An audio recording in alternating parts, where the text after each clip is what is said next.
মানে আর কি দেখতে হবে এই জীবনে, এখন শুধু সেটাই ভাবছি। আমরা দেখলাম পার্থর বাবুর ঘরে টাকার পাহাড়, আমরা দেখতে পেলাম। আর কি কি দেখবো? তারপরে দেখলাম কাউন্সিলরদের পাটের খেতে টাকা পুঁতে রাখা। আজকে দেখলাম তৃণমূলের ছাত্র নেতারা, যদিও তাদের বেশিরভাগের বয়স 60-এর বেশি, তারা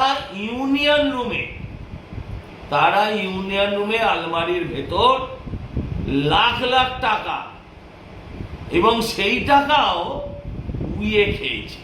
ভাবতে পারেন কত টাকা থাকলে পরে টাকা উইতে খায়। এর আগে আমি দেখিয়েছিলাম এই কলেজের, এদের ইউনিয়ন ফান্ডে, কলেজের ফাংশন ফান্ডে 1.5 কোটি টাকার বেশি এখন অব্দি ডিপোজিট আছে। আর এখন দেখা যাচ্ছে লাখ লাখ টাকা উই খাওয়া, এবং এই সমস্ত টাকা জনতার, এদের গরিবের টাকা, ছেলেদেরকে ভর্তির টাকা।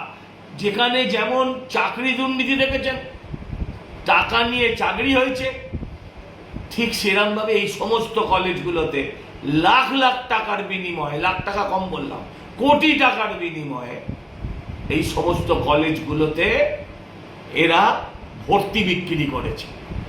আর এদের সঙ্গে মাথা থেকে পা অব্দি যুক্ত, এদের কোনোদিন পুলিশ টাচ অব্দি করেনি।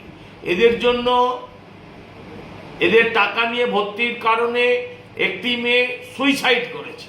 এদের বিরুদ্ধে এর থেকে অনেক গুরুতর অভিযোগ আছে, তার সত্ত্বেও পুলিশ এদের কোনোদিন কেশাগ্র স্পর্শ করেনি। এদেরকে সারা জীবন জেল কাটালেও বাংলার মানুষের রাগ যাবে না। তাই বলছি যে এদেরকে ইমিডিয়েট গ্রেফতার করা হোক।